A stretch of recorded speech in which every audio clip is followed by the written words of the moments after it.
এক সাহাবীর নাম আবু উমামা, নামাজের ওয়াক্ত ছাড়া উনি মসজিদে যেয়ে বসে আছেন। বিষ্ণু বললেন, কিরে আবু উমামা, নামাজের তো ওয়াক্ত হয় না, মসজিদে কি? সাহাবী বলে, হুমুমুন লাজিমাতনি ওয়া দুয়ুন, নবী গো, ঋণের বোঝায় এমন টেনশনে আছি, ঘরে থাকতে পারলাম না, মসজিদে চলে আসছে। বিষ্ণু বললেন, আমি কি তোমার এমন একটা দোয়া শিখাবো যেটা বললে আল্লাহ তাআলা তোমার ঋণের বোঝা হালকা করে দিবে? আবু উমামা বললেন, ইয়া রাসূলুল্লাহ, অবশ্যই শিখাবেন। বিষ্ণু বললেন, তাহলে তুমি পড়বা, আল্লাহুম্মা ইন্নী আউযু বিকা মিনাল হাম্মি ওয়াল হাযান ওয়া আউযু বিকা মিনাল জুবনি ওয়াল বুখল ওয়া আউযু বিকা মিন গালাবাতিদ দাইনি ওয়া কাহরির রিজাল। ও আল্লাহ, তোমার কাছ থেকে দুশ্চিন্তা থেকে পানাহ চাই, কৃপণতা, ভীরুতা, অলসতা, কার্পণ্যতা, এই সব কিছু থেকে, মানুষের কঠোরতা, আমার উপর মানুষের আধিপত্য এবং ঋণের বোঝা থেকে পানাহ চাই। এই দোয়াটা যখন বিষ্ণু শিখাই দিলেন, আবু উমামা বারবার এই দোয়া পড়ে, আল্লাহুম্মা ইন্নী আউযু বিকা মিনাল হাম্মি ওয়াল হাযান ওয়া আউযু বিকা মিনাল আজজি ওয়াল কাসাল ওয়া আউযু বিকা মিনাল জুবনি ওয়াল বুখল ওয়া আউযু বিকা মিন গালাবাতিদ দাইনি ওয়া কাহরির রিজাল। আবু উমামা বলে, এই দোয়া আমি পড়তে লাগলাম। কিছুদিন পরে দেখা গেল বিষ্ণু নবীর শেখানো এই দোয়ার বদৌলতে আল্লাহ তাআলা আমার সব ঋণ পরিশোধের ব্যবস্থা করে দিয়েছেন। পড়বেন আমার প্রিয় পটুয়াখালীর ভাইরা, বিশ্বনবীর জামাতা সাইয়্যিদিনা আলী রাদিয়াল্লাহু তাআলা আনহুর কাছে এক লোক এসে বলে, হে আলী, ঋণের বোঝায় আমি জর্জরিত, আমার কিছু অর্থ দিয়ে সাহায্য করো।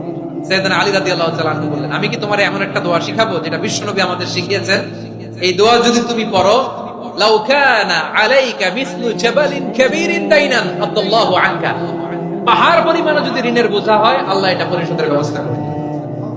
ছোট্ট একটা দোয়া বিশ্বনবী শিখালেন, বললেন, তুমি পড়বা, আল্লাহুম্মা কফিনি বিহালালিকা আন হারামিকা ওয়া আগনিনি বিফাদলিকা আম্মান সিওয়াক। বুঝতে আছে? হ্যাঁ, আছে। আল্লাহুম্মা কফিনি বিহালালিকা আন হারামিকা, আল্লাহ তোমার হালাল দিয়ে আমাকে পরিতুষ্ট করো, হারাম থেকে বাঁচিয়ে রাখো, আর তোমার অনুগ্রহে মানুষের মুখাপেক্ষী যেন আমি না হই, আমি যেন সবসময় তোমার মুখাপেক্ষী হই, ওই তৌফিক দিও। সুবহানাল্লাহ পড়েন। এই দোয়া বেশি বেশি পড়লে ঋণের বোঝা হালকা করে দিবে কে?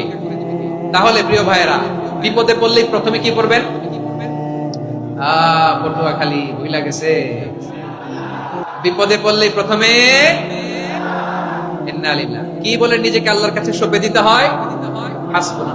চরম বিপদে দেয়ালে পিঠ থেকে গেছে, তখন লা ইলাহা ইল্লা আনতা সুবহানাকা ইন্নী কুনতু মিনাজ জালিমিন, এরপরে লা ইলাহা ইল্লাল্লাহুল আযীমুল হালিম। এই দোয়া আকস্মিক বিপদ, হঠাৎ যেন কোনো বিপদ আমাকে পেয়ে না বসে, এটার জন্য বিসমিল্লাহিল্লাযী লা ইয়াদুররু মা ইসমিহি শাইউন ফিল আরদি ওয়ালা ফিস সামাই ওয়া হুয়াস সামিউল আলীম। সকালে 3 বার, রাতে 3 বার। আর মারাত্মক tension, hyper tension, anxiety, depression থেকে বাঁচার জন্য 2 দোয়া, ইয়া হাইয়্যু ইয়া কাইয়্যুম, ইয়া হাইয়্যু ইয়া কাইয়্যুম, মনে থাকবে? আর আল্লাহুম্মা ইন্নী আবদু, এই দোয়া। ঋণ থেকে বাঁচার জন্য 2 দোয়া, আল্লাহুম্মা ইন্নী আউযু বিকা মিনাল হাম্মি ওয়াল হাযান, এটা। আর আল্লাহুম্মা কফিনি বিহালালিকা আন হারামিকা ওয়া আগনিনি বিফাদলিকা আম্মান সিওয়াক।